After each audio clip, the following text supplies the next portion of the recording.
다음으로는요, 맞벌이 그리고 외벌이에 대한 내용을 좀 해보려고 하는데요. 일단은 여기 화면 보시면 도쿄에서 생활하는데 월평균 생활비 같은 게 들 거잖아요. 이 생활비들을 어떻게 감당을 할 거냐, 이게 뭐 혼자 오시는 분들도 마찬가지고 가족 단위로 오시는 분들도 마찬가지인데, 기본적으로 들어가는 생활비가 있다 보니까 이 생활비들을 외벌이로 감당하면서 저축도 하고 가끔 여행도 다니고 한국도 다녀오고 애들이 키우고 이러는 게 가능하냐 안 하냐, 이런 부분들인 거죠. 가능하면 굳이 뭐 맞벌이 할 필요 있겠어요. 근데 그렇게 만만치 않은 부분들도 있다 보니까, 그래서 맞벌이냐 외벌이냐 이런 부분들도 좀 중요할 것 같아서 이 부분들도 좀 가지고 와봤습니다. 이 밑에 일단은 도쿄의 월평균 생활비 있죠. 이 부분은 2022년도 일본 정부 총무부 통계국의 가계조사 결과의 내용들을 참고한 칼럼이 있었거든요. 되게 좋은 내용들이 있더라고요. 그래서 그 내용을 좀 가지고 와서 여러분들한테 좀 안내를 드리려고 합니다. 1인 가구부터 나와 있는데 1인 가구부터 4인 가구까지 해서 도쿄에서 살았을 때 생활비를 나타내고 있습니다. 이 부분은 그래서 1인 가구는 한 달에 약 20만 엔 정도 있으면, 이때 같은 경우는 집세 포함이에요.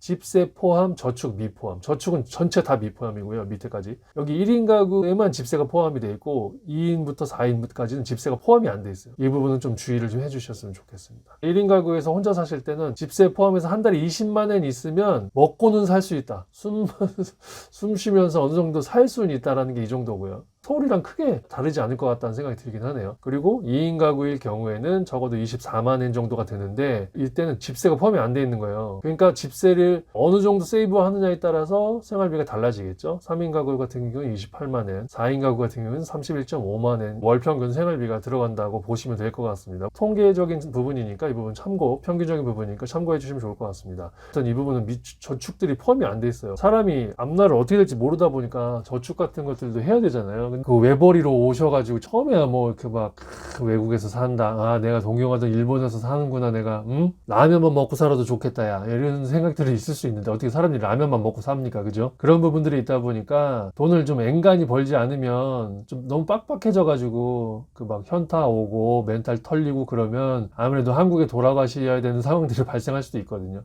일단 여기서 예를 좀 들어서 설명을 좀 해볼게요. 일단 3인 가구 기준으로 할게요. 저희 집 같은 경우가 이제 딸내미가 하나 있고 저랑 아내랑 해서 3인 가구인데요. 3인 가구가 도쿄에서 월평균 생활비가 28만 원이라고 하고요. 이때 집세랑 저축은 포함이 되어 있지 않아요. 근데 이때 도쿄에서 집세가 가장 저렴한 곳이 카츠시카쿠라고 하는 곳인데, 방 2개, 거실이랑 주방이 딸려 있는 곳으로 해서 대략 10만 원 정도래요, 한 달에. 도쿄 전체로 봤을 때 19만 원 정도라고 하네요. 지역이 어느 지역에 사느냐에 따라서 이것도 좀 천차만별이라는 거. 일단은 제일 저렴한 걸 뽑아볼게요. 3인 가구 생활비가 28만 엔 플러스 집세가 가장 저렴한 곳이 10만 엔. 그러면 38만 엔이죠. 38만 엔을 세금 다 떼고 나서 받을 정도의 월급이면 어느 정도 되냐면 50만 엔 정도 되거든요. 그러니까 대략 50만 엔 정도, 500만 원, 한 달에 500 정도는 받아야지 세금 다 떼고 대충 이 정도 떨어지거든요. 38에서 39 정도 떨어질 것 같은데, 그러니까 대충 혼자서든 둘이서든 50만 엔 정도 벌면 먹고는 살 수 있다, 도쿄에서. 근데 이제 어디에 사느냐 이런 거에 따라서 금액이 올라갈 수도 낮아질 수도 있을 것 같아요. 여기서 좀 참고하시라고 이 부분도 여기서 가지고 왔거든요. 궁금하신 분들 여기 들어가셔서 찾아보시면 될 것 같습니다. 일본에 대해서 잘 모르시는 분들은 도쿄라고 하면 다 도쿄라고 생각하실 수 있는데, 전 솔직히 일본어만 할 줄 알았지 일본 오기 전에는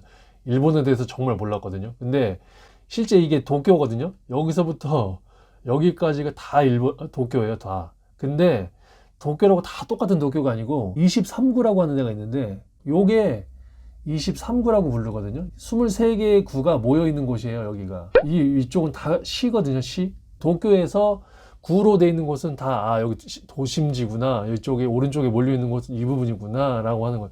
그럼 관광지들 있잖아요, 여기 다 여기라고 보시면 돼요. 여기 이제 주택가들이 엄청나게 많이 있는 거죠. 예. 네, 그러다 보니까 이쪽으로 가면 갈수록 집도 좁고 비싸지고 이런 거고요. 이쪽으로 가면 갈수록 좀 더 비교적 넓어지면서 집세도 좀 저렴해지는 그런 부분들이 있는 거죠. 23구 안쪽에 같은 경우는, 원룸 같은 경우는 평균적으로 약 9만 엔, 23구 외 지역에서는 약 6만 1천 엔 정도니까 3만 엔 정도 차이가 난다고 보시면 될 것 같아요. 이 부분도 그렇고 1K, 뭐 1LDK, 이게 앞에 있는 숫자가 의미하는 게 방 개수거든요. D는 다이닝 공간이라고 해야 될 것 같고, K는 키친, L은 리빙. 방 하나에 부엌 달린 거는 여긴 9만 엔인데 여긴 6만 3천 엔이다. 그러니까 혼자 사는 데는 이런 건 가능할 것 같아요. 혼자 사는 데는. 근데 도쿄 내부에서 사느냐, 그리고 그 안에서도 또 달라지거든요. 그러니까 이런 부분들이 크게 차이가 나다 보니까 이런 부분들도 좀 고려를 해야 되지 않나 라는 거죠. 그래서 가족이 둘이서 오시는데 외벌이로 50만 원 정도 번다. 그러면 둘이서 대충 23구 내에서 살려고 하면 솔직히 좀 빠듯하다. 방 2개짜리에서 23구 전체 평균이 19만 원이다 보니까 24 플러스 19만 원 이렇게 되면 얼마예요? 43만 원이죠? 맞나? 43만 원인데 43만 원을 외벌이로 벌려면 아무래도 한 55만 원 정도 벌어야 되지 않을까요? 550만 원 한 달에? 근데 저축도 못해. 근데 달달이 집세가 다 까이면서 나가. 상당히 빠듯하죠. 근데 이게 이제 맞벌이를 하면 상당히 널널해지죠. 저희 같은 경우도 둘이서 벌다 보니까 아무래도 여유가 많다 보니까 굳이 절약하지 않더라도 돈이 계속 쌓여 나가면서 여유롭게 살 수 있게 되는 부분들이 아닌가 싶어요. 그러니까 처음에 와가지고 이 돈 때문에 너무 막 머리 아프고 이러면 솔직히 생활하는데 어렵잖아요. 그 일본 생활이라든지 회사라든지 이런 거에 좀 적응해 나가는데도 스트레스인데 돈 때문에 스트레스 받으면 이게 좀 보통 일이 아니거든요. 그러다 보니까 이런 부분들은 좀 미리미리 생각하셔서 오시면 좋지 않을까 싶어요. 그래서 그리고 사는 지역 같은 것들도 고민을 좀 해보셔서 그래서 23구 내에서 살 건지 아니면 이 다음 항목에서 얘기를 드리긴 할 텐데 어디로 이주를 하실 거냐 이런 부분들도 되게 중요하지 않을까 싶네요. 그리고 집에서 회사에서 멀어지면 이게 보통 일이 아니거든요, 진짜. 힘들어 죽겠는데 이것도 일 끝나가지고 또 집에 가는데 1시간, 2시간 걸리고 이러면은 진짜, 못 살겠다. 이렇게 되는 거니까 아무래도 그런 것들 고려해서 맞벌이, 제가 보기에는 둘이서 같이 오시는 거면 맞벌이 절대로 하셔야 되지 않을까. 이런 생각이 좀 들기도 하고요. 외벌이를 하시는 분들은 너무 절약하시다 보면 아무래도 힘들어지는 부분들이다 보니까 그런 부분들 밸런스를 좀 잘 생각하셔서 고민을 좀 많이 해보셔야 되지 않을까 이런 생각이 좀 들어가지고 이 항목 맞벌이라든지 외벌이 그리고 도쿄 생활비 관련된 내용들을 좀 해봤습니다.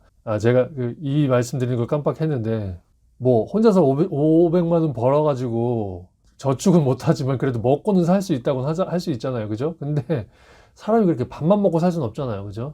가끔은 어디 해외여행도 가고 근사한 데 가서 밥도 먹고 여행도 다니고 기분 좋게 돈도 쓰고 이렇게 살아야지 그래도 스트레스도 풀리고 하는데 이렇게 살다 보면은 어디 갑자기 몸 아파가지고 돈 크게 깨지고 나면은 진짜 답 없거든요. 그러다 보니까 돈 같은 경우는 너무 빠듯하게 생각하지 마시고 여유롭게 생각하셔서 계획을 잘 짜셔야지 스트레스 없이 안정적으로 일본 생활에 적응하시거나 할 수 있지 않을까 하는 생각이 듭니다. 참고하시면 좋을 것 같습니다.